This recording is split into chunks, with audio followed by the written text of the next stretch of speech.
All-Star season is here. Who's going to be the West All-Stars, starters and reserves?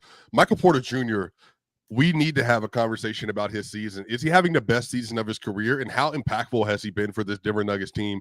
Also, we're going to talk about the Nuggets versus the Brooklyn Nets. Is Jokic going to come back? And if not, are Murray, Jokic, Porter, and is Gordon going to be able to make a return tonight?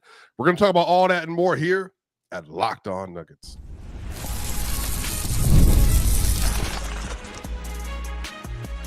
You are Locked On Nuggets, your daily Denver Nuggets podcast. Part of the Locked On Podcast Network, your team every day. What's going on, y'all? Welcome to Locked On Nuggets. This is your host, Swipa, with the one and only Ryan Blackburn, a.k.a. Ryan Charburn, a.k.a. Michael Malone's right-hand man. We are here today to talk about the Western Conference All-Star ballots. They are in. Nikola Jokic, is he maybe the most popular player in the NBA right now? There might be some argument. Also, we're going to talk about Michael Porter Jr., the ascension that he is having as a player. He has taken a leap this season, and y'all, I cannot wait to get into this conversation. Ryan Blackburn, how are you feeling today, my good brother? Man, I'm good, but you know who's feeling good is your camera setup. Holy cow, you look so clean. It's a new spots, like just everything's running just pristinely there. No cuts at all. It looks beautiful, man. Congratulations. Appreciate it. We're able to get everything up and going this year. So I'm so excited. The rest of the season is going to be awesome. Now, Ryan, let's get straight into it because I want to hear your list. Ryan, how do you want to do this? Do you want to go all five starters versus all five starters and then go back and forth in the reserves? What were you thinking? I think all five starters versus all five starters is a good idea. And if we have any disagreements, then we can absolutely talk about them. Okay, cool. Well, Ryan Blackburn, why don't you go ahead and get it started? Absolutely. So to me, there were three locks in this section. It was Jokic in the front court, Wemby in the front court, and SGA in the back court. It was just those three. I didn't know how else to do it. And then when going through these different lists and the different players that have actually been able to stay healthy for the entire season, it got kind of tough. So I ended up with SGA, Steph Curry, Jokic, Wemby, and Anthony Davis. Man, that is tough. Very interesting starting five that you have right there. So I think what you're saying is interesting because there are a lot of players that I think deserve to have the Western Conference All-Star starting ballot. But I think the one that for me is just the most incredulous, given the fact that we are just starting the process, is Victor Wembanyama. I mean, the fact that he is a sure-fired all-star starter already this season, for me, just speaks to how incredibly dominant he has been this year. And I am, for one, I feel like whatever this means, right? Like, I feel like I was early on the Victor Wembanyama train, and I say that as in, like, everybody knew he was going to be good. But remember, before the year started, I thought he was going to be a top 10 player in this league. Yep. And, he's averaging 25, 11, and 4, 1 steal, and 4 blocks a game on 60 true shooting. And again, y'all, why is the 60 true shooting important? Because he's taking, per game, 9.3 threes a game. And he's able to convert at a pretty high rate. I love Victor Wembanyama. My other starters this year, SGA. He is going to be 1 or 2 in the MVP discussion all year this year. I think he's had an incredible year. They're 30-6. Just an incredible run from him. I think Luka Doncic should start. Luka's going to be the vote getter. When he gets back in February, I think he's just been too good to not start this year. So I have Luka there. And then I have Jokic. Jokic, obviously, he's pretty mid. I think the last game we saw him was like 46 points or something like that. Not great. But overall, I think that's the clear 4. But the 5th is Steph Curry. Now, here's the thing. Has Steph Curry earned that start per se? Not necessarily. But I just can't see a way for Steph Curry in San Francisco to not be starting for the All-Star game this year. I think that would be ridiculous. Yeah, it's tough. But the problem that you're going to run into, man, is that if you think that Luka is more deserving and you think that SGA is more deserving, there's only 2 guard spots in the backcourt. Now, what I will say is I think one of the reasons that they broke up the new setup is that when we vote for starters and we talk about reserves, they're doing 3 teams now instead of 2 because they're now doing this new setup where they've got 8 players per on all of these, and they're doing the semifinals, then the finals in the Western Conference or the NBA All-Star game. And it's whack. Like, I don't understand it at all. I don't think that these guys are going to play harder because of that at all. But I think that Steph has to be a starter, or he was a starter for me. And the reason why is because I don't think that Luka's played enough games. 22 games is just not enough for me to, like, it's not even 2/3 of the season for what we've got going on right now. So, and he's going to miss more time. Like, it's not like he's going to play more games between now and then. He's probably going to be out until like February 1. So he probably will get in because of how popular he is, but deserving to start, I don't know. You know what I have to say about that L take, Ryan Blackburn?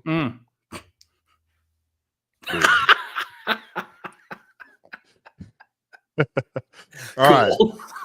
So your starters, my starting team: Jokic, Wemby, SGA, Luka, Curry. What is your starting 5? It was SGA, Steph, Jokic, Wemby, Anthony Davis. All right. So now let's get into the reserves. Now this is where the highly contested portion of our show comes in. Yeah. So my number 1 reserve, not based on play, but just number 1 in terms of how they're ranked here, I have Anthony Edwards. I think he's going to be an all-star reserve this year. Yeah. He's played very well. He's the best 3-point shooter in the NBA, basically, in terms of volume and all that. He's had to change up his play style a lot, obviously, because they for some reason looking at and like he's maybe one of the best 4 drivers in basketball, but let's clog the paint up as much as possible and turn it into a jump shooter. Hate it. Yeah, so I think Ant deserves to be there. Who's your number 1 that you have? Yeah, I mean, so if we're going guards, I had Ant as my top guard off the bench, but only because I had Steph there, like above him in the starters. If we're going overall, I think LeBron actually has a pretty solid case. Yeah, for sure. Like, LeBron's got a solid case. The way that he continues to play, weird little escapade that he went on in the like kind of late December scenario where nobody knew where he was. But he's back now and he's playing great basketball. He's doing like windmill dunks in the middle of the game, just lefty, and he's been unbelievable overall. So, like, do the Lakers deserve 2 All-Stars? Maybe. I don't know. They haven't deserved 2 All-Stars in past years, and they've still got them. So LeBron and AD, I think, are stalwarts within this conversation. Well, yeah, I think LeBron is for sure a lock. Yeah. I got LeBron on my ballot as well, but let's get into the more contested names that you might disagree with. So at my 15th spot or 12th spot, last spot, I got JJJ. I have him in as well. Oh, okay. I have him in. Like mine think alike. Yeah, I decided, you know what? If there is a team that deserves an all-star this year, it's probably Memphis for the way that they've been able to survive Ja Morant's absence. Ja's played 21 games. Lucas played 22. I decided to not have either of them on there, despite the fact they're clearly all-stars when they're healthy. So I decided to have JJJ there. Let me take you through my 7. Because we'll see where we kind of differ here. 2 guards, Anthony Edwards and Kyrie Irving. 3 front court spots, LeBron James, Jalen Williams, Jaren Jackson Jr. Wild cards, Kevin Durant, Alperen Şengün. Where do we differ? Yeah, my good brother. I have Anthony Edwards and Devin Booker. Okay. I think people are just wildly unfair to Devin. Devin having this very similar issues to Ant this year. I think that those are my guards.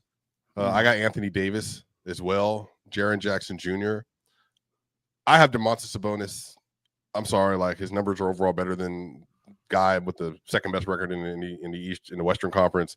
He's averaging 22, 14, and 6. He's just a better player. I refuse to be a part of this league of people that want to just put people in because they're on winning teams. I think he's a much better defender than Sabonis is. That's cool, but I don't think he's having a better season than Sabonis this year. Like, he couldn't even make layups for the first third of the year that we've had so far. I just personally don't think that just because if we're going to do it this way, their leading scorer is Jalen Green. And on top of that, their most impactful player on a per minute basis is Amen Thompson. But they're not going to make the All-Star game. I just, for me, cannot put Alperen Şengün on an All-Star roster just because of record. I just am not one of those kind of people. Yeah, I understand that they're winning because of depth, but if we're talking about rewarding teams for winning, like playing winning basketball, Şengün has bought into what he's been asked to do. He has a very difficult job for what they've been asked to do. And like they're just going like he's been asked to do a lot of different things for them. And he has, I think, answered the call. So in a year where the Kings are under 500. Bro, he has a 54 true shooting this year as a center, my dog. I know. The finishing is clearly the weakness. That's clearly something that he's got to pick up. You know, centers play closest to the rim, right? he takes some tough shots. I don't like the flamingo shot. I think he's a much better defender than Sabonis. Yeah, I think that in a year where it's close between those two, like the advanced numbers have them as very close, I'm going to give the tie to the team that has the better record. And like the Houston Rockets clearly deserve somebody. And I think that they should get somebody. And I'm not voting in Fred VanVleet. I'm not voting in Jalen Green. Şengün is the call. Okay, let me ask you this straight up this year. Who's been better, Şengün or Ivica Zubac? Şengün. Okay. Even though I think that better defender, better interior defender. I understand that Zubac has been pretty good. I just watched him get outplayed by DeAndre Jordan. I watched Jared Allen. Jared Allen just outplayed every center, not named Jokic, basically. He's going to get in, or at least he should. Are they going to get 4 All-Stars this year? Secretly, the Eastern Conference might be a bit tougher this year than the Western Conference in terms of what the actual talent level is for the All-Star game. Part of that is injury related, but I don't know. All right, y'all. On the other side, we're going to keep talking about this, but we're going to talk about Michael Porter Jr., my guy, by the way, and his growth that he's had this season. We'll talk about all that and more here at Locked On Nuggets. This is a message from our sponsor, Intuit TurboTax. Are you tired of the endless waiting, wondering, and worrying about your taxes? Well, now that's a thing of the past. You see, taxes don't need to be complicated or stressful. TurboTax is here to change the game by matching you with a TurboTax expert who can get to work on your return right away. No more waiting for answers. No more wondering if you're missing out on deductions. Whether you've got one form or 20, TurboTax experts give your taxes their undivided attention, while you get real-time updates on their progress so you can focus on what really matters. You won't have to lift a finger, but you'll get a peace of mind knowing that your taxes are being handled by the pros. Ready for stress-free taxes and the most money back guaranteed? Head over to TurboTax.com today and get matched with your expert who's ready to take your taxes off your plate so you can focus on your day. Only available with TurboTax Live Full Service. Real-time updates only in the iOS mobile app. See guaranteed details at TurboTax.com/guaranteed. We'll be right back for more here at Locked On Nuggets. Welcome back to Locked On Nuggets. This is your host, Swipa. This is your team every day with his best friend in the business, Ryan Blackburn, who's also friends with Swipa outside of this, even though he doesn't answer text messages. If you're on the YouTube side, y'all, we are on the way to 10,000 subscribers. Ryan, can you see how many subscribers we have right now on YouTube, by the way, for me? I thought it was 8,560 something. I think we're right there. So we need another 1,500 of you. But hey, we're moving. We have been moving. We are on the way up here with Locked On Nuggets, man. We're doing some great content, some great work. We had 80, 85, 600. Oh, man, that's good. That's a lot of people. But make sure y'all like, share, and subscribe. We're on the way to 10,000 subscribers. If you are on the Apple iTunes side, Spotify side, make sure, please give us a 5-star review. That way more and more people can listen to the great content being made here at Locked On Nuggets. So let's get straight to it. Yes, sir. Michael Porter Jr., man. Mm-hmm. Wow. What a season that we have gotten from Michael Porter Jr. so far. And just on the year, for everybody to reference, Michael Porter Jr. this year is averaging 19 points per game, 6.7 rebounds, 2.6 assists, 0.7 steals, 0.4 blocks, 34.5 minutes a game. He's shooting 52.4% from the field. Wow. 42.3% from three. What and 71.3% from the line. Now, let me tell you how great this is. Porter has a 63.5 true shooting this year. If he was making his free throws, Ryan, he might be at like a 65 right now. Yeah, Porter has legitimately been incredible this year, Ryan Blackburn. Okay, well, let's slow down. Incredible, I think, is a different incredible word. in his role. Incredible in his role. No, that is true. Like, he has been asked to be the third option. Ryan Blackburn's heart for Michael Porter Jr. Wow. No wonder he wanted him traded. No. Look, here's the thing. I saw a stat that I think it was from Bennett Durando this morning, that ever since he got back from the road trip, where in the midst of the road trip, he was, I think, put in a lot of trade rumors, and it wasn't us that was just doing that. Like, it didn't originate from us, but we talked about it, of course. And like Michael Porter Jr., fan of the podcast, of course. He has been shooting over 50% from three since getting back from that road trip. Just bonkers numbers. Has been unbelievable for Denver and has been extremely efficient for Denver on really difficult shots. Mm-hmm. This last game, like the first three shots that he hit, a spinning, contorting, fadeaway mid-range jumper, and then two transition threes where he got a hand, like two hands in his face on both of them. And like, it's just that every single time. And how he has been able to handle it. He's playing with so much confidence. He's playing with so much physicality. And I tend to think that the Nuggets are really benefiting from that stability. He has been awesome. It's not quite to all-star status. And I want to make that clear. It's not quite there, but it's as close as you can really get without getting to that threshold. He has been awesome. You know what's something that I said 4 years ago that has proven true with time? What? One of the things that I first said about Porter when I was very young in this business, you know, when Ryan Blackburn had just initially met me and invited me on his podcast. Actually, I think I actually invited myself. I can't remember how that went. We definitely, like, it was definitely, hey, have me on your show. Yeah, probably something like that. Please, sir. Michael Porter Jr., I said, shoots with the same kind of efficiency as Zion Williamson, but from the perimeter, like as a jump shooter. Insane. Right? Yeah. Porter in the last 20 games, which is over half the season, 19.4 points, 6.2 rebounds. Ryan, he's shooting 55% from the field, 44 from three, but he has a 74% from the line.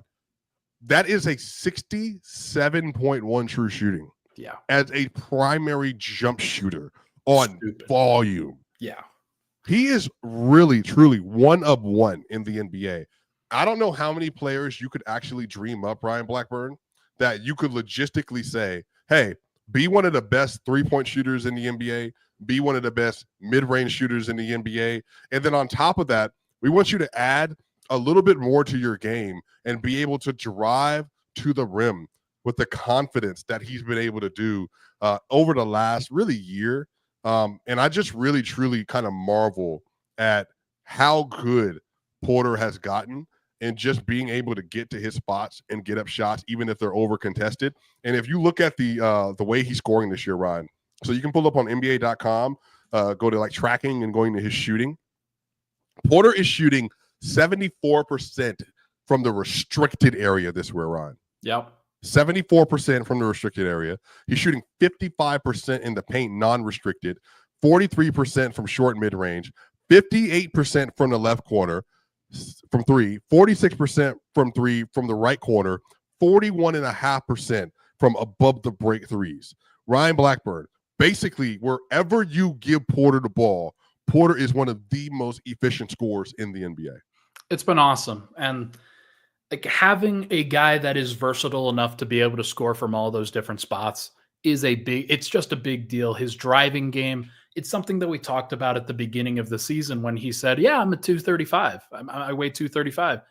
And that had me perking up immediately. I was one of the only ones that was like, hey, you know what? That's a really, really big deal, because he has stayed about as, like, he's been more physical and he's gotten into the best shape of his career. And he's maintained his speed. He's maintained his flexibility. He has maintained what he's wanted to do. It's made him a better defender overall. And he's also become a better passer. And like, those are marginal improvements, to be clear. Like, this isn't like this massive leap, but per 100 possessions, he's averaging the most assists he's ever had in his career. It's 3.6 assists per 100. which isn't crazy. But when your first job is to get the ball up and to shoot the ball, it's sometimes hard for guys to rewire their brains to where they really need to start thinking about the rest of the floor too. And he's done both. He's been the best of both worlds there. And it's been really, really impressive for that. I think he deserves a ton of credit, especially just responding in the face of, hey, I could be traded. Like the team has not played well. Either I play better and control what I can control, or I might be gone. And he has played better and is really showed. And again, nerd stat. And again, jump shot as in pure jump shot, no movement whatsoever. Porter is 68 of 153 from 3 as a pure jump shot shooter, no movement involved. Do you know how outrageous that is to be that good as a stationary jump shooter? I'm just telling you, man, like I think Porter doesn't get the credit for how malleable he is as a score shooter. And I think even his dedication to his body to be able to get to the rim and to be able to really fluctuate however the Nuggets want him to do so. And really, I think he's had some really good moments this year, Ryan, but even the last Spurs game, that takeover at the top of the fourth quarter for me just kind of solidified it. He gets 28 and 10 in that game. I truly just don't know like where this team would be without Porter doing this year.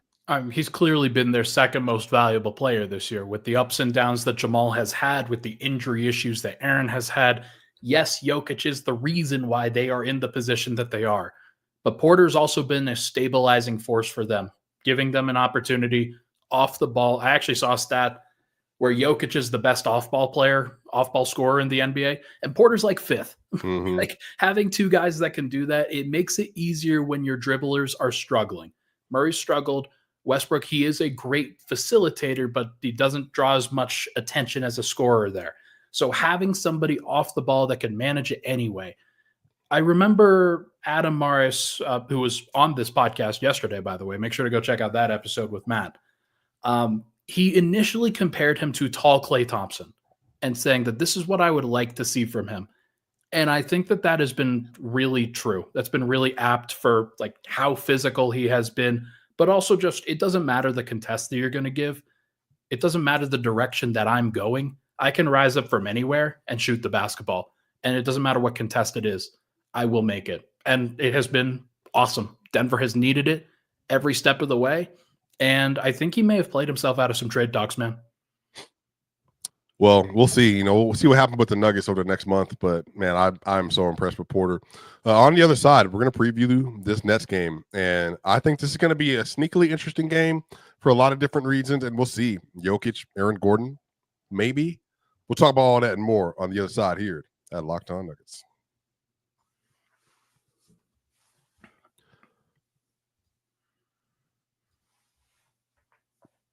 Did Rocket Money help you to find any subscriptions you forgot about or that you were paying for twice? That definitely happened to me. I had a few subscriptions that I didn't even realize I was still paying for.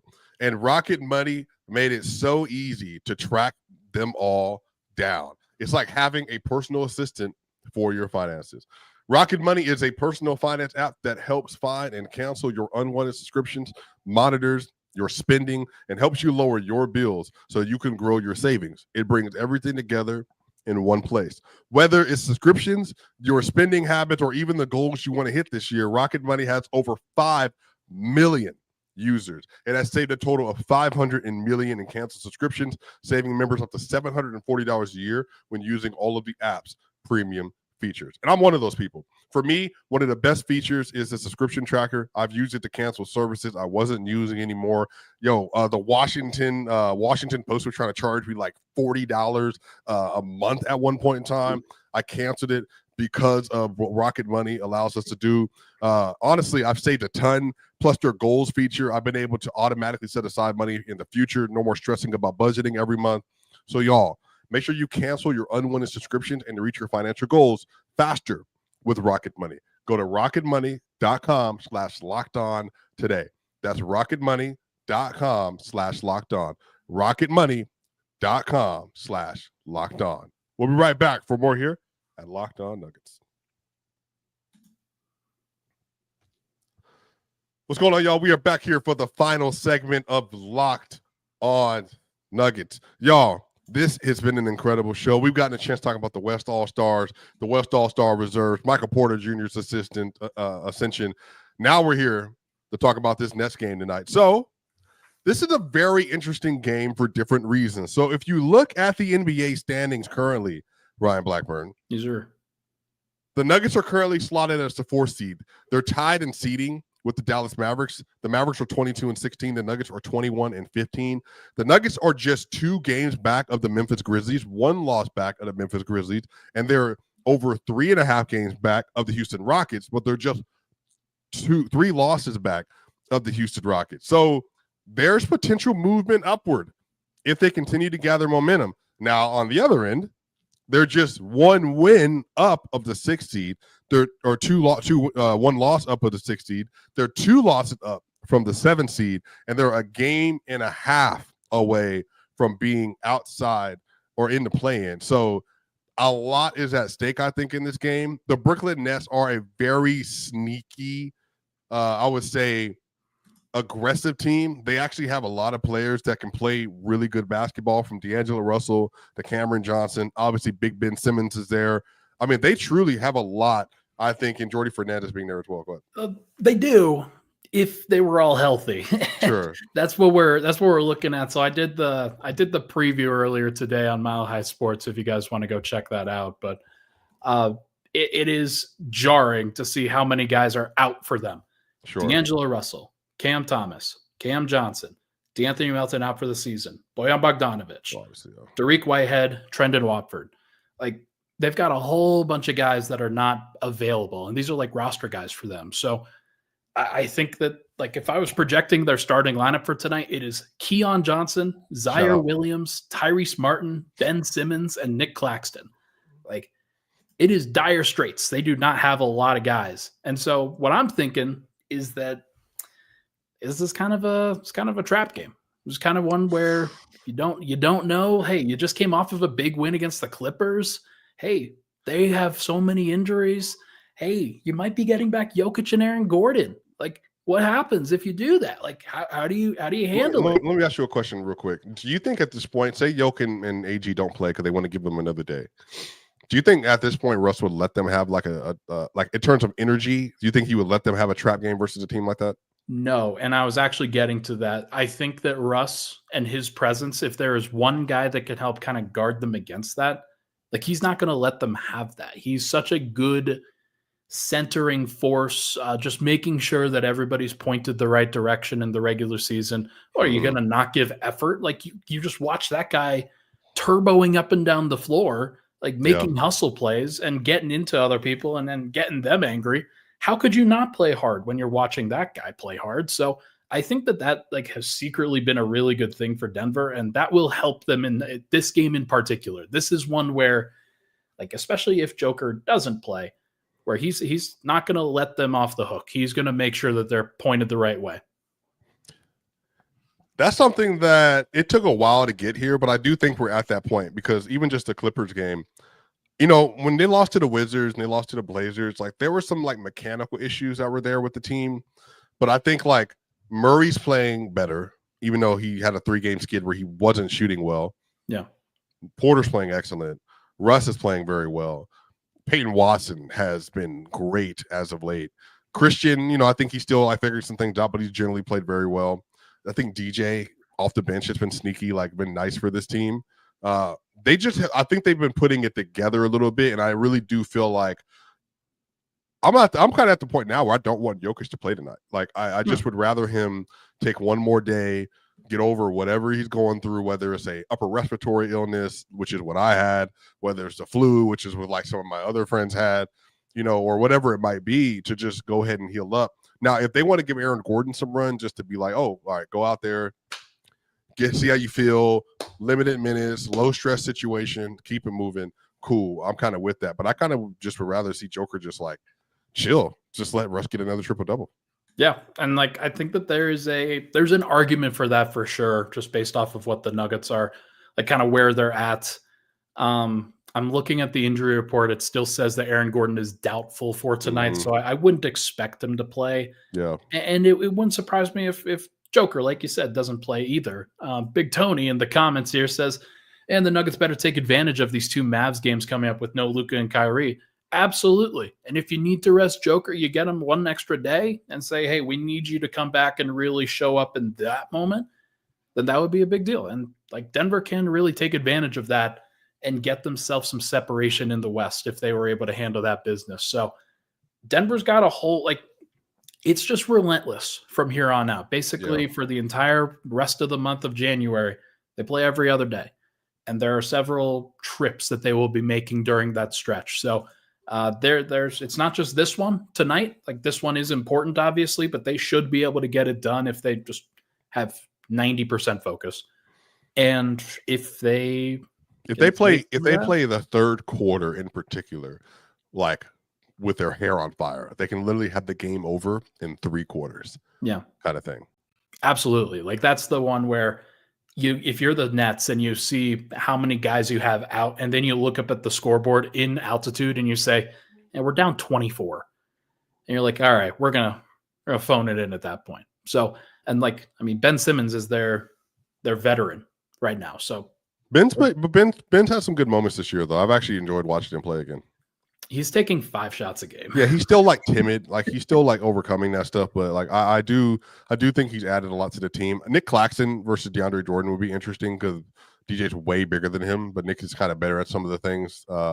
Quicker, DJ, all that stuff. But anyway, who's going to be the leading scorer tonight for the Nuggets if Jokic doesn't play? For the Nuggets, gosh, can I say Michael Porter and say, hey, look, he's seeing Ben Simmons line up across from him and being like, I'm going to get up some shots. Sneaky bet, Christian Brown. Good transition points. Yeah, they don't have a point guard on the other side. There will be a lot of transition runouts. I think that's a decent option, but it might be Russ. Like, I think you could point to a lot of different guys and say, hey, if not Aaron Gordon, but if Julian Strother comes in off the bench and gets a bunch of shots up, he could be the leading scorer. If Christian Brown gets out in transition, he could be the leading scorer. Jamal and Mike, they haven't taken a bunch of shots lately. So it's very possible that they kind of fade into the background once again. But because Russ, I think when he has the ball in his hands, he kind of dictates what they want to do. So easy answer is probably him. But you could point to a lot of different guys. I think Russ gets it tonight. I think Murray plays well. I think he has a nice, efficient game. But Russ is going to have so many post mismatches today, especially. He's going to be running in transition. I mean, him and DJ are going to work on that lob threat territory, so I'm going to take Russ. That's going to do it for Locked On Nuggets, you all. Make sure you like, share, and subscribe. Man, tell us what you think. Who are your all-star starters this year? Who are your reserves? How big has Michael Porter Jr. been for you this season? And also, what are your expectations tonight? Should Jokic play? Will the Nuggets be able to get yet another victory and continue to move up in the Western Conference? That's Ryan. I'm Swipa. See you on the other side.